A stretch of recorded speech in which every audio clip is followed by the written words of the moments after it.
Muy buenos días a todas y a todos. Daniel, muchísimas gracias por la presentación. Camila, lo mismo. Espero que esté muy bien. Agradezco que me hayan invitado a participar de este webinar para hablar sobre innovación en lácteos, donde buscamos integrar la nutrición y la salud. Como ustedes ven, yo soy académico de la Universidad de Chile, soy el actual director del Departamento de Nutrición en la Facultad de Medicina. Y ahí les dejo mi correo electrónico para que puedan escribirme si es que tienen alguna duda o consulta. eh, y vamos a comenzar a hablar sobre el tema.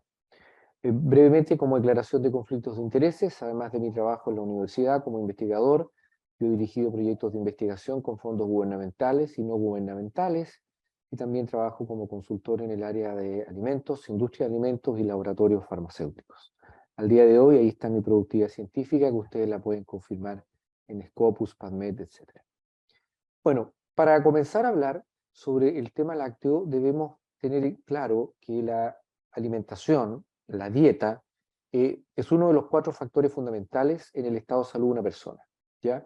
Y además, la dieta va a interactuar en forma directa con el medio ambiente, una relación muy clara, con la genética y también influye en el sistema de salud.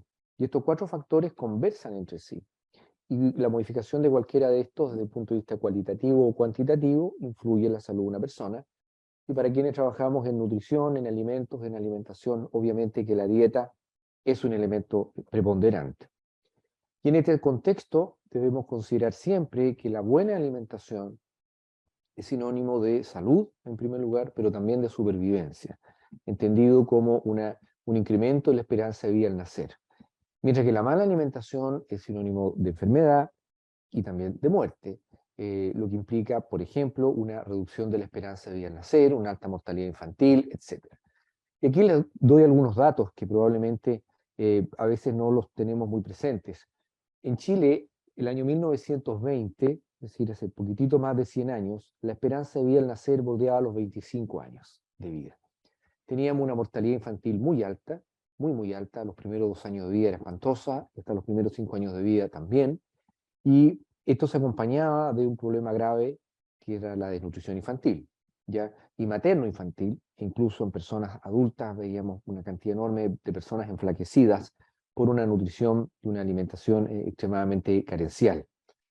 Y es en este contexto que cuando hablamos de nutrientes, de macronutrientes, de micronutrientes, estamos hablando de crecimiento y desarrollo de un individuo, ¿ya?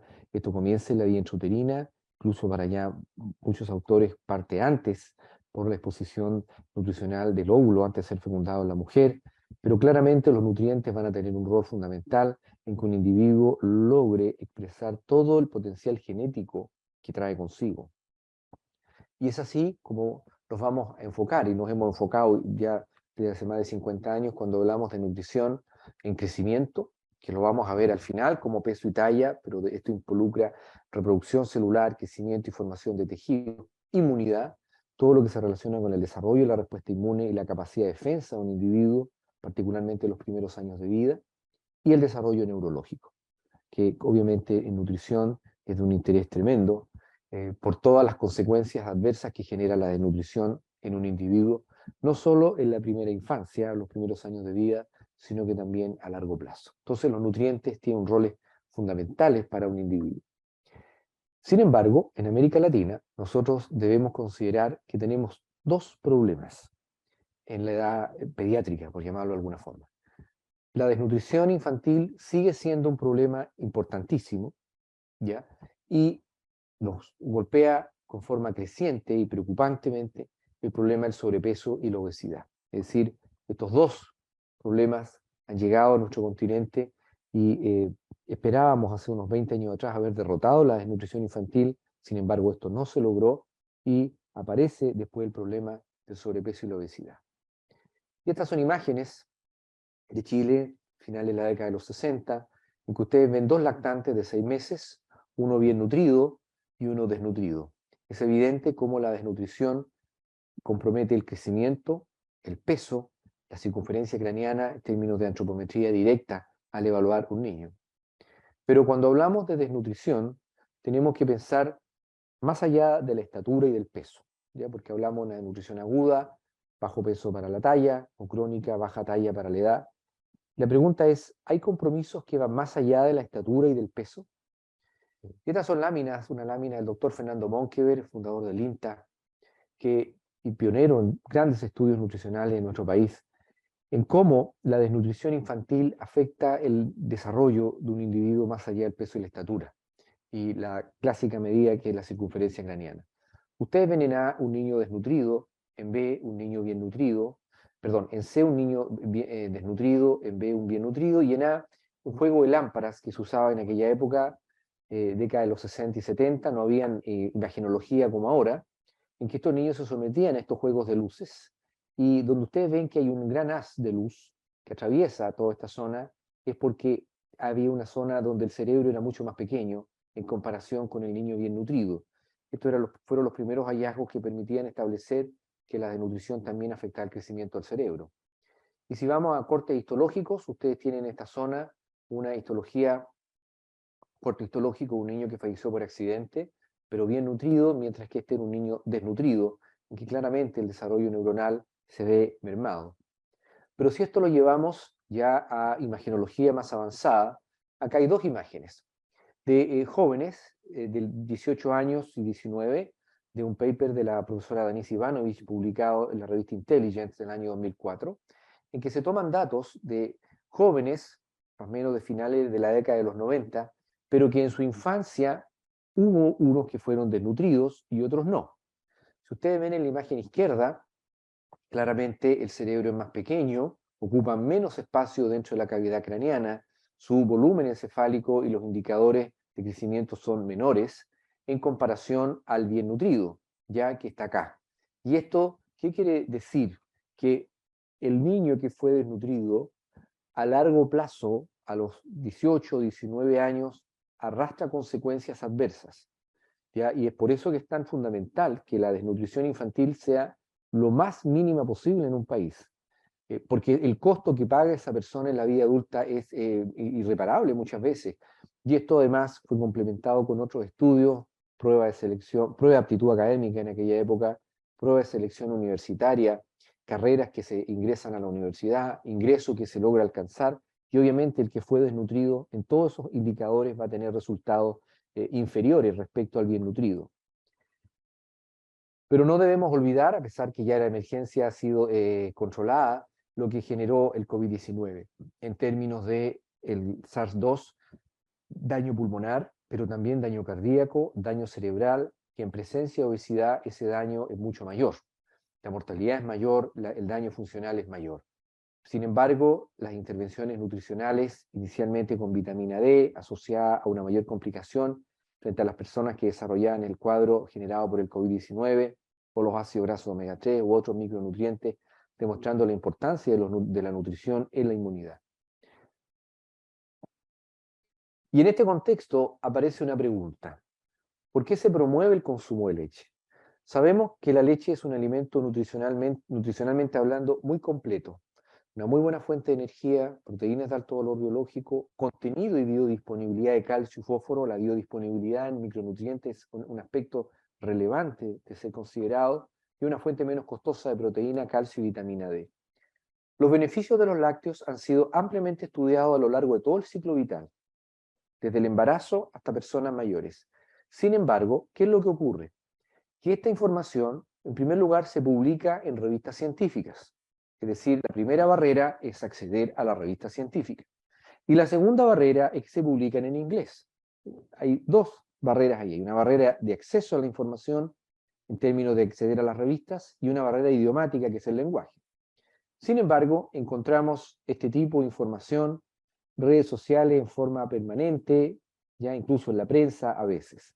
Pero la pregunta es, ¿la ciencia nos dice beneficios sobre los lácteos? Hay críticas al consumo en redes sociales, pero estas críticas tienen un sustento y la respuesta es no.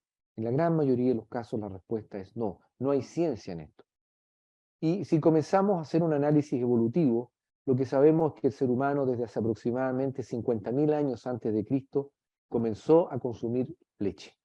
Animales pequeños, cabra y oveja, después incorporó a la vaca, y en la medida en que se fueron generando las primeras culturas humanas, las primeras aglomeraciones en África, y después avanzaron hacia Asia y Europa y el resto del mundo, la leche formó parte de la dieta habitual de nuestros ancestros, imagínense ustedes, hace ya más de 50.000 años. Hay hallazgos arqueológicos que demuestran la presencia de caseinato de calcio en fósiles humanos. Y ahí está la micela de caseína, la estructura molecular de la proteína, una de las proteínas más importantes dentro de la leche, al igual que las proteínas del suero. ¿Ya? Entonces tenemos caseína y proteínas del suero. Y es aquí donde vamos a tomar un pequeño tiempo de dedicación, la grasa láctea. La grasa láctea durante 30, 40 años fue bastante criticada, se asociaba o se vinculaba a patologías como enfermedad cardiovascular. Sin embargo, los últimos 10 años la evidencia nos ha demostrado, en primer lugar, que la grasa láctea no tiene efectos adversos a la salud y por el contrario, ciertos componentes presentes en la grasa láctea, ciertos ácidos grasos específicos o la forma en que está presente la grasa en la leche sería beneficiosa para la salud. Y aquí aparecen los famosos ácidos grasos trans de origen biológico que se generan en la vaca, en el rumen, y vamos a encontrar el ácido vaccénico y el ruménico, que se ha visto que estos ácidos grasos podrían tener efectos beneficiosos, particularmente en la modulación del tejido adiposo o en el metabolismo de las lipoproteínas. Por eso que hay países en que se logra una alimentación de pastura, una alimentación estandarizada para el ganado, en que estos animales producen una leche, las vacas, con un alto contenido de CLA, y esto se vincula a un incremento, por ejemplo, del colesterol HDL, y hay países en los cuales se ha trabajado en tener leche alta en CLA, y legalmente incluso se puede usar una publicidad que así lo demuestra. Argentina y España han liderado las investigaciones en este tema desde hace ya bastantes años, por lo menos 10 años. De la misma manera, si estudiamos los alimentos y la ganancia de peso corporal, lo que vamos a ver es que hay alimentos que obviamente se relacionan con una mayor ganancia de peso corporal, las papas fritas y las papas chips, eso es evidente por la alta densidad energética que hay ahí.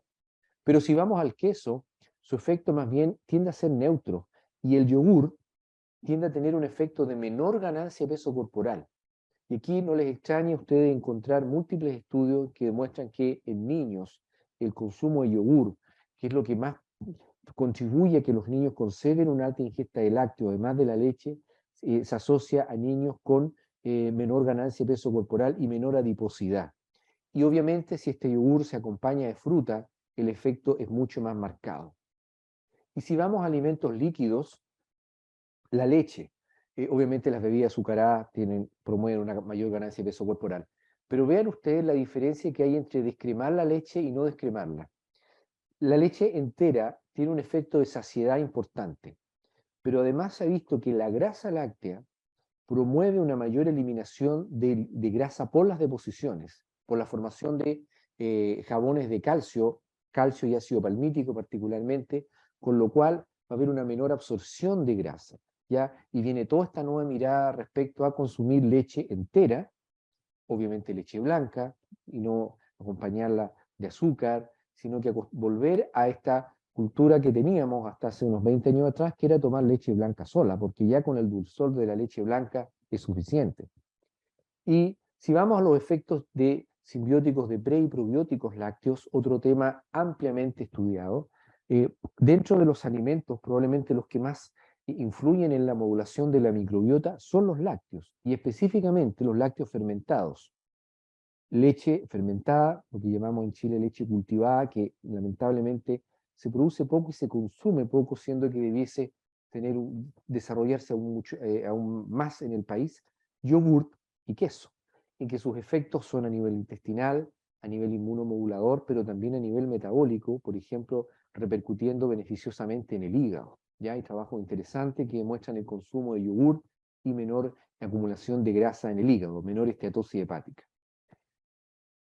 Y otro aspecto relevante o interesante es el desarrollo de lácteos funcionales. ¿Qué quiere decir esto?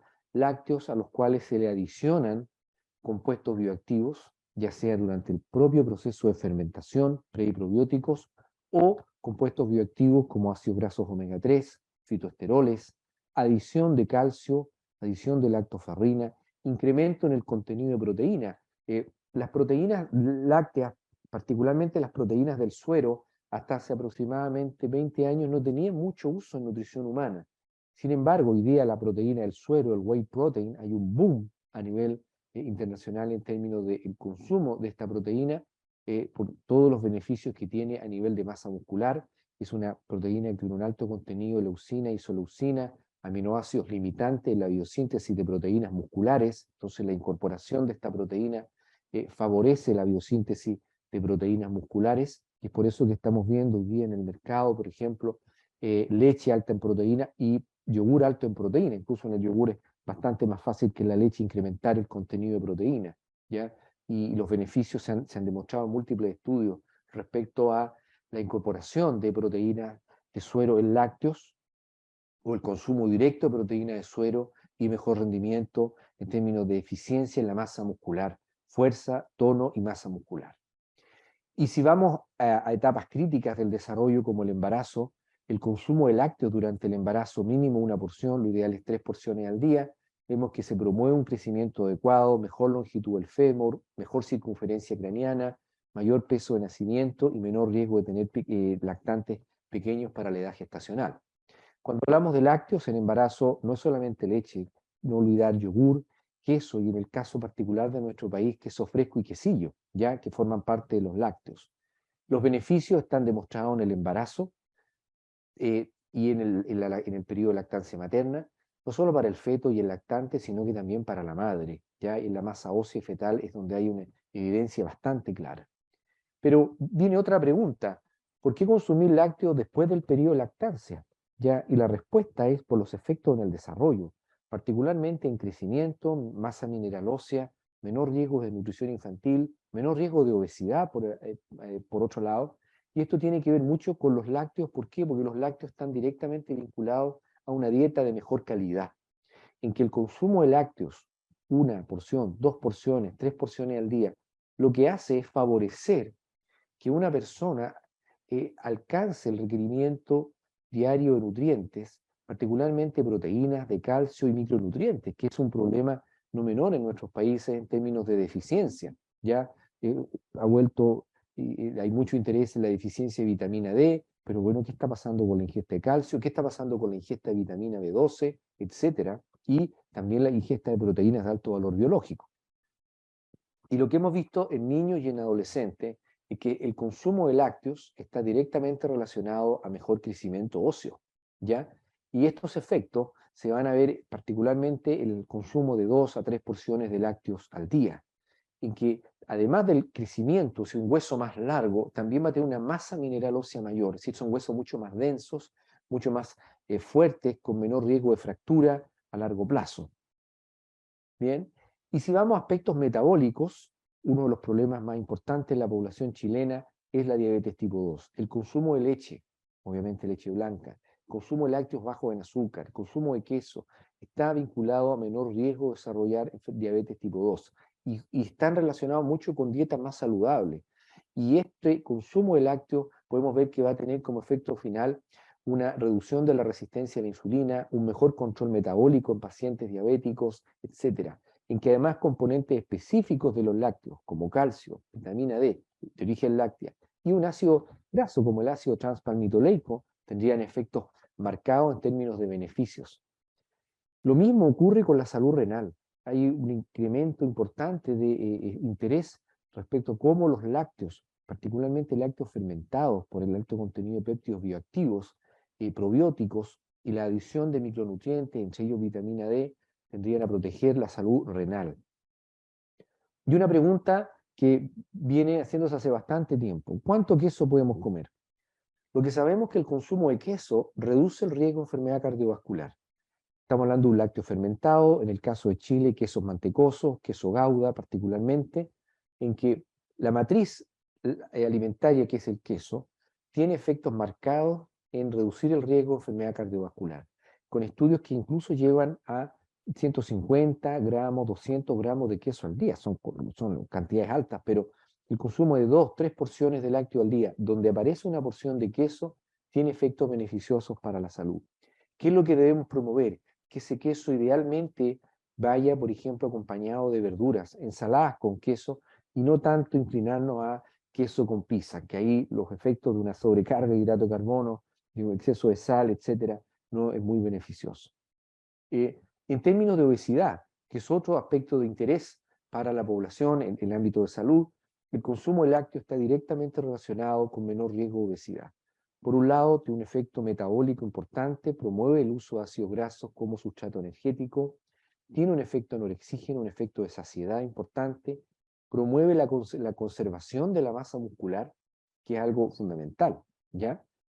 Y en este contexto sabemos que el consumo de lácteos previene la sarcopenia. Ya ustedes si revisan la literatura los últimos 5 años, hay una cantidad enorme de trabajos en que se está utilizando lácteos como tal, leche, yogur, quesos, quesos suaves o quesos frescos o quesillo, como le llamamos en Chile, los soft cheese, que lo que hacen es particularmente las personas mayores de 50 años hacia arriba, es que los consumen, los toleran bastante bien, con lo único que podrían tener alguna dificultad es con la leche, pero si la leche es sin lactosa o reducida en lactosa, la tolerancia es bastante buena.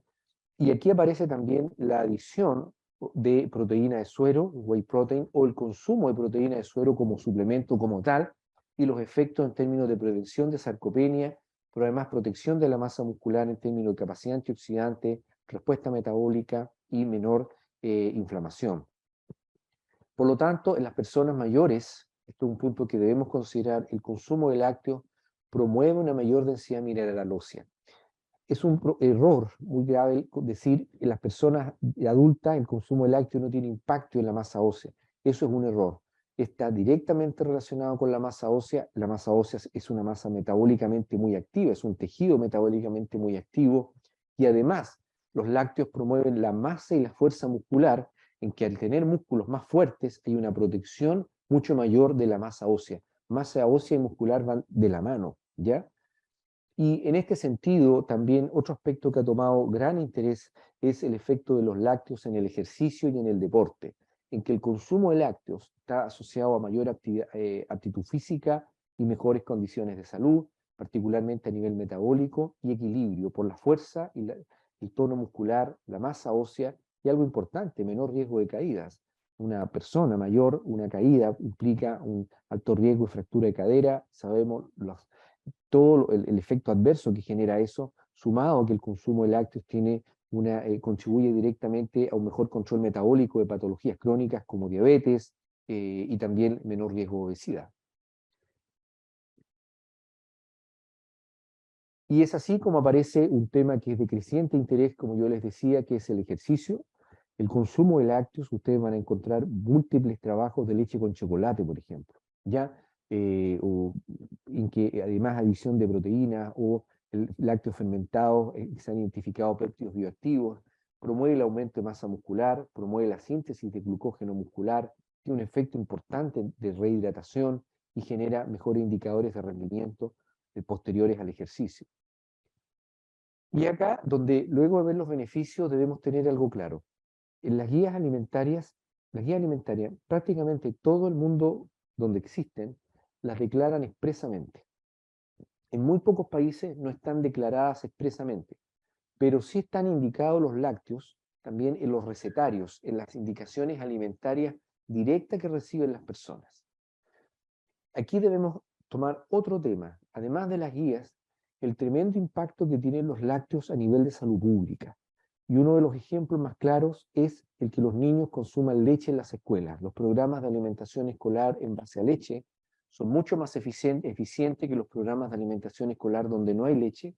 Hay un mayor consumo de alimentos, hay un impacto directo en términos de mejora la alimentación, mejora la nutrición, hay una reducción de la morbilidad, hay un menor ausentismo escolar, mejora el aprendizaje y esto tiene un impacto integral muy positivo en los niños, particularmente en aquellos que son niños de alto riesgo social.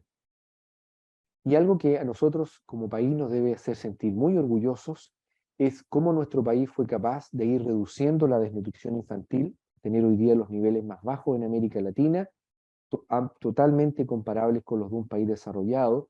Y ustedes pueden ver que una mortalidad infantil del año 1930, aproximadamente 235 por 1000 nacidos vivos, que a principios del siglo podía llegar a 500 por 1000 nacidos vivos, ustedes ven que la mortalidad infantil fue disminuyendo en Chile.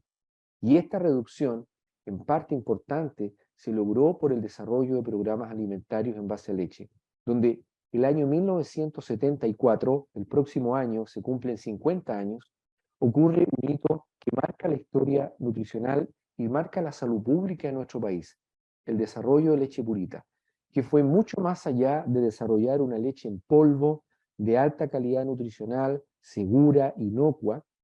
Implicó, en primer lugar, tener una producción lechera suficiente para darle leche a los niños. En segundo lugar, plantas deshidratadoras de leche para producir leche en polvo y llevarla a todo el territorio nacional. Tener un sistema de salud en aquella época que fuera capaz de entregar esta leche a los niños, obviamente que vinculado a los programas de control de niños sanos, previamente el control profesional del embarazo y el parto, etc. Y además, acá fue cuando se iniciaron los programas masivos de llevar agua potable a la población para que pudiera preparar con agua potable esta leche y que los niños no tuvieran una infección transmitida por alimento porque la leche hubiese sido preparada con agua no potable. Es decir, se produce un cambio histórico en el país en el año 1974, en que rápidamente la desnutrición infantil comenzó a disminuir. Ya el año 1982, con crisis económica encima, la reducción había sido superior al tercio, ya la mortalidad infantil bajó enormemente, y a finales de la década de los 80, 1988, la desnutrición infantil en nuestro país había sido eliminada, reducida en forma drástica y muy importante. Si ustedes ven al año 2019, con los datos 2013-2018 de UNICEF, estos son datos previos a la pandemia. No nos extrañe que los datos que se generen post pandemia, los datos de desnutrición infantil en América Latina hayan aumentado. Es lo más probable por todo el costo que implicó la pandemia. Pero si ustedes ven aquí, Chile es un país donde el retraso de crecimiento y la emaciación son muy bajos. No es un problema de salud pública en nuestro país. Y compárenlo con la Argentina, país que es un gran productor de leche, o el caso de Uruguay, el mismo caso de Brasil o México, grandes productores de alimentos, en que nuestro país logró reducirla y hoy día es el único país de América Latina donde la desnutrición infantil no es un problema de salud pública. Hay países como Uruguay y Costa Rica que la tienen bastante controlada, pero no tienen los valores que tiene Chile. Y vean ustedes el impacto en desnutrición crónica, en el déficit de crecimiento, déficit de talla, en las personas que no crecieron lo que se esperaba que crecieran. Vean el caso de Ecuador, Guatemala, Haití, Honduras, Nicaragua, Panamá, ya valores sobre el 20% o cercanos al 20%. Esto en Chile no ocurre. Y en parte importante es el legado de Leche Purita y todo el esfuerzo sanitario y todo lo que rodeó y sigue rodeando hasta el día de hoy la entrega de Leche Purita en el país. Ahí está la historia, ¿no? Desde cómo se comenzó a entregar en estas cajitas tipo cartón, era una leche muy importante en aquella época, lo sigue siendo al día de hoy, con el alza en el precio de los alimentos, la demanda por leche purita no ha disminuido en nuestro país, es un producto que se comercializa en los supermercados, lo que demuestra que la calidad alimentaria y nutricional es muy buena. Recuerden que ha sido fortificada con distintos micronutrientes y eso ha sido relevante. ¿Ya? Y aquí aparece la fortificación con lácteos. Y aquí quiero hacer una gran aclaración. El consumo de leche fortificada con hierro tiene un impacto directo en una reducción de la anemia ferropriva. Es un error cuando se dice que la leche no favorece la absorción de hierro o que estaría vinculada a anemia. No, por el contrario, la información que tenemos científica y publicada es que una de las mejores estrategias para enfrentar la anemia ferropriva es fortificar la leche con hierro. Y eso es algo que ustedes van a encontrar en muchos países. Por eso que habitualmente las leches están fortificadas con hierro. ¿Ya? Por lo tanto, nutricionalmente, nosotros sabemos que los lácteos son beneficiosos para la salud. Y es por eso, y no nos llame la atención, que en forma permanente estamos encontrando nuevos desarrollos de productos lácteos. Hoy día hay una preocupación muy importante por lácteos fermentados con determinados pre y probióticos vinculados a actividad inmune, microbiota, incluso impacto a nivel de órganos más allá del intestino, y como es el caso del hígado o los pulmones. ¿Qué es lo que está ocurriendo con el queso y salud cardiovascular? Y yo diría que lo que ha tomado los últimos 5 años en términos de investigación es el desarrollo de lácteos con proteína adicionada, ya que es básicamente proteína del suero. ¿Qué tenemos como avances recientes? Las guías alimentarias para Chile, donde aparece un mensaje muy claro para la población.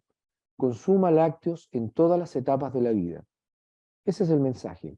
Desde el embarazo hasta los últimos años, las personas mayores, distintos tipos de lácteos. Obviamente que si hay una indicación profesional, una indicación de un nutricionista, ya que ahí debe hacer algún ajuste, lo debe considerar.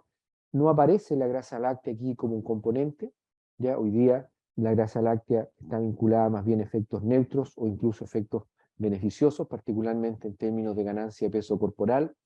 Las guías hacen una marcada, un énfasis en lácteos, es decir, leche y sus derivados como yogur y queso, obviamente que promoviendo una alimentación saludable.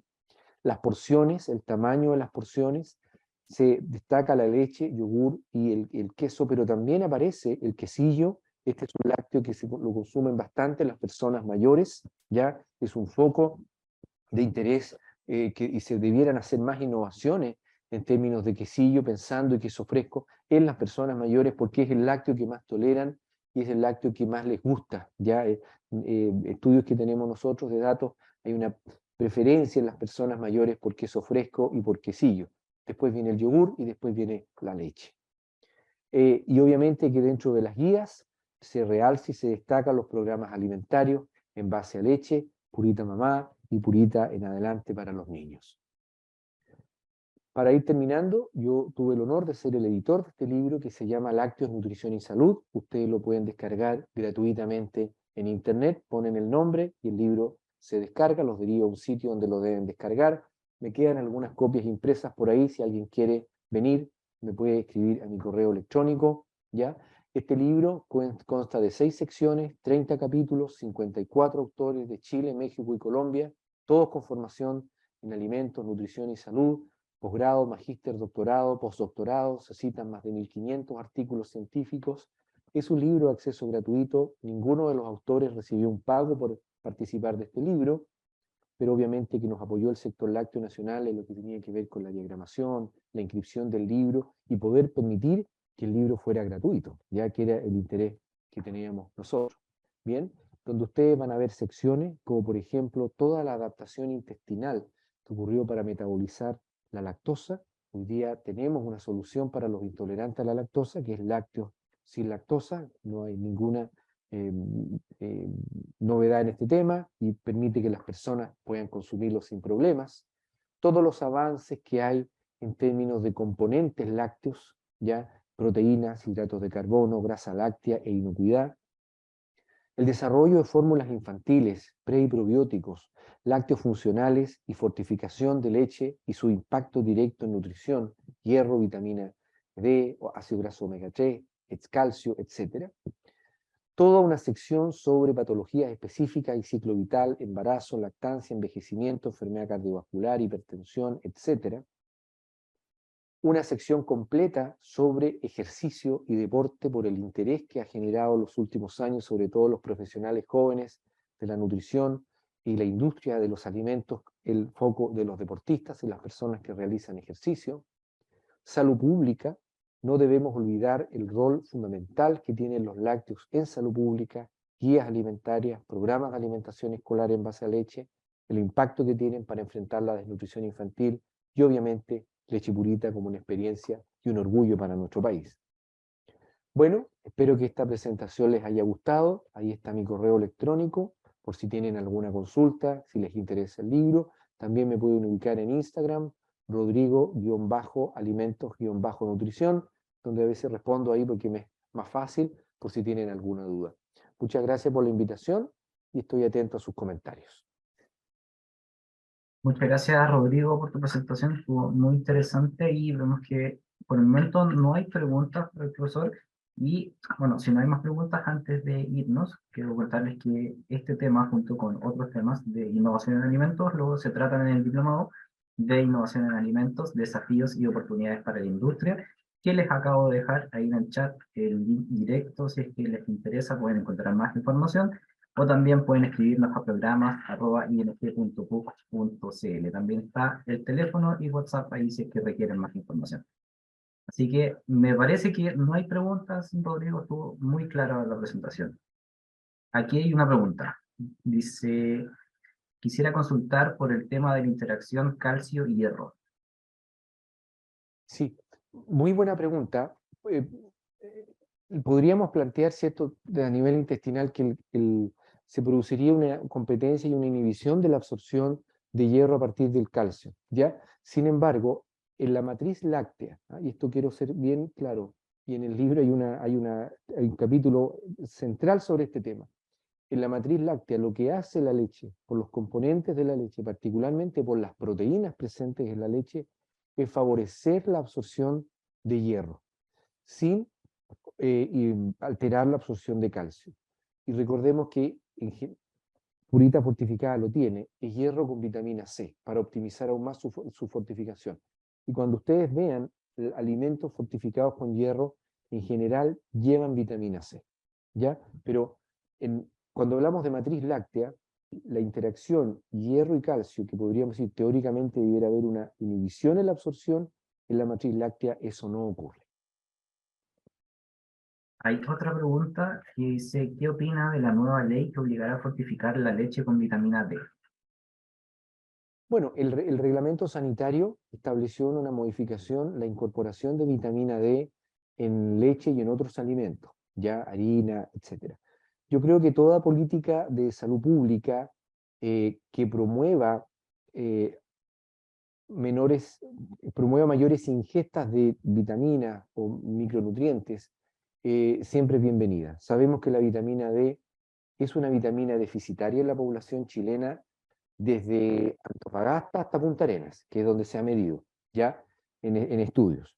Y la leche, sabemos que es un alimento que facilita la absorción de vitamina D. Por lo tanto, dentro de los alimentos a fortificar, creo yo que los que van a tener mayor impacto en términos de incrementar los niveles de vitamina D van a ser precisamente los lácteos. Leche, yogur y el mismo queso, como se hace a partir de leche, lo va a tener. Pero creo que es una muy buena iniciativa y vamos a tener pronto algunos resultados pioneros, en la medida en que aparezcan los lácteos fortificados, en qué grupos específicos los niveles de vitamina D comiencen a aumentar en la población chilena. Vamos a leer, ¿le parece? Tres preguntas más por el tema, por tiempo. Dice, ¿es necesario disminuir el consumo de productos con grasas lácteas para una persona con alto colesterol y para una persona con diabetes tipo 1? A ver, ahí lo que yo le sugiero, en primer lugar, es que sea atendida esa persona sea atendida por una nutricionista o un nutricionista. ¿Por qué? Porque todas las indicaciones alimentarias se deben dar en el contexto de la alimentación y la patología que tiene la persona, ¿ya? Para ver si es hipercolesterolemia, si hay hipertrigliceridemia, cuáles son las causas, si hay un tratamiento farmacológico entre medio, si hay un problema de obesidad, ¿ya? ¿Qué lácteos puede consumir? Porque lo que sabemos es que el consumo de lácteos con base a leche entera está vinculado a menor ganancia de peso corporal, menor adiposidad. Pero cuando ya hay una patología declarada, esas personas requieren de un asesoramiento profesional, ¿ya? Por ejemplo, hemos visto que los lácteos fermentados con leche entera, es decir, yogur natural, sin azúcar o queso, tendrían efectos beneficiosos en diabetes, ¿ya? Pero esa persona eso lo va a acompañar con otros alimentos. Entonces, eso debe ser indicado por un profesional nutricionista, porque hay que tener mucho cuidado por qué otras grasas se están consumiendo, qué azúcar, de dónde aparece el azúcar que consume la persona, etc. Dice, ¿cuál sería el mecanismo a nivel agrícola y lechero que se utiliza en algunos países para aumentar el CLA, el lacto, CLA? Ah, es por pastura, es por pastura. Simplemente el ganado se alimenta en pastura y dentro de esa pastura va a haber pasto que tiene mayor cantidad de ácido linoleico, ya el 18,2-N6. En el caso de Chile esto también se ha estudiado, ya. Y recuerden que una parte importante de la producción lechera en nuestro país se da en la zona del sur de la Araucanía, los ríos, los lagos, toda esa zona donde hay bastante lluvia, es por pastura, y es precisamente en esa pastura donde hay pastos que tienen mayor contenido ácido linoleico llega al rumen de las vacas y ahí se generan ácidos como el vaccénico o el CLA, ¿ya? Pero eso se logra básicamente por la alimentación del ganado. El tema está en estandarizar muy bien esa pastura y en ir midiendo permanentemente estos ácidos grasos en la grasa láctea. Voy a leer las últimas dos preguntas. Lamento que tengan que quedar afuera los demás por temas de tiempo. Ya tenemos que empezar a cerrar la actividad. Eh, Pregunta aquí Nicoleta Monachi, disculpe si digo su nombre mal, eh, sobre la opinión que tiene de la oferta de productos lácteos actuales en Chile en términos de aditivos y cuáles son las recomendaciones de usted. A ver, lo que pasa es que los aditivos es un mundo, ¿ah? Es un mundo de productos. Algunos son preservantes, estabilizantes, saborizantes, antioxidantes, hay muchos, ¿ya? Eh, Estos hay que usarlos en muchos alimentos que han sufrido, que deben pasar por un proceso de industrialización para prolongar su vida útil, para evitar el deterioro, por ejemplo, la oxidación de nutrientes, ¿ya? Lo que hemos visto es que las cantidades de aditivos que se usan son bastante bajos, ya están en concentraciones muy bajas. Recuerden que la vida útil de los lácteos no es una vida útil muy larga, ¿ya? Y se utilizan básicamente espesantes, saborizantes, preservantes, etcétera, pero van en productos específicos. Pero tenemos la leche blanca, la que viene en cajita, en Tetra Pak, ¿no? Que es solo leche, que se han adicionado más que nada micronutrientes por tema de fortificación. Después aparece un yogur en que se adicionan algunos aditivos específicos. ¿Ya? El queso tiene muy poco, ¿no? Porque el queso es básicamente fermentación y ahí después se coagula, ¿no? Etcétera. Va a depender mucho del producto, pero el sector lácteo en términos de aditivos no utiliza una gran cantidad. Ya piensa que la vida útil de un yogur no es larga, un queso fresco, un quesillo. ¿Ya? En algunos se utilizan espesantes que generalmente su origen es natural, ¿ya? Y se han usado bastante como durante mucho tiempo se buscó sacarle la grasa a los lácteos, se usan estos espesantes, que su origen es totalmente natural, pero yo diría que con los aditivos, en términos generales, no hay que tener una mayor preocupación. Obviamente que siempre hay que considerar personas que tengan alguna patología específica, alguna restricción puntual, ¿ya? Pero personalmente un tema que debemos tener claro es volver a promover el consumo, por ejemplo, de leche blanca, ¿ya? Las leches con sabor son muy ricas, están fortificadas, etcétera, pero tener dentro de nuestro hábito saludable leche blanca, yogur con frutas, queso con ensaladas, no tanto cargarnos a las pizzas, no que las pizzas sean malas, son muy ricas, ¿no? Es difícil que a alguien no le gusten, pero enmarcar los lácteos también dentro de una dieta saludable, que yo creo que es algo importante que debemos considerar. Vamos con la última pregunta de Verónica Parra. Antes de eso, comentarles a los que están preguntando que sí, este video está siendo grabado y lo vamos a compartir con todos quienes se encuentran inscritos. Esto lo vamos a hacer durante la semana, probablemente mañana o pasado mañana, para que no se preocupen. Bueno, Verónica Parra pregunta sobre su opinión respecto a las bebidas vegetales, que se entiende, dice, que no se compara el aporte nutricional, pero es preocupante ver que es una tendencia que cada vez sube en los consumidores. Bueno, como en la misma pregunta ella plantea, son bebidas vegetales, ¿ya? No es leche, por lo tanto, desde el punto de vista de los nutrientes presentes en la leche, y insisto, de la matriz láctea, los efectos son, el lácteo están ampliamente descritos, crecimiento, masa mineral, masa ósea, fuerza muscular, el efecto en los niños, mejor control metabólico en los adultos, estamos hablando de leche, yogur, queso, etcétera. Yo por profesión y por formación no cuestiono otros alimentos porque cada persona verá lo que come, la frecuencia que lo come, el tipo que lo come, cómo lo come, ¿no? Eh, Mi rol es orientar a las personas, si es que me preguntan sobre el tema. Sobre las bebidas vegetales, yo creo que hay que educar a los pacientes y más que los pacientes o más que las personas como consumidores, son los profesionales que atienden a estas personas, particularmente nutricionistas o si hay algún médico nutriólogo por ahí, que no se abandericen con una causa por creencia, sino que más bien por conocimiento, ¿ya? Si hay alguna persona que esté escuchando este webinar y no tenga una opinión contraria a la leche, que la puede tener, pues lea el libro, y ahí va a encontrar información en base a ciencia. Yo creo que lo más importante es orientar a los pacientes respecto al conocimiento que se tiene sobre un alimento y su efecto en la nutrición y la salud. Rodrigo, vamos a hacer la última pregunta porque me la salté yo y la hicieron 2 veces, que es de Viviana. Mi pregunta es sobre su opinión en suspender lácteos en casos de tiroiditis de Hashimoto.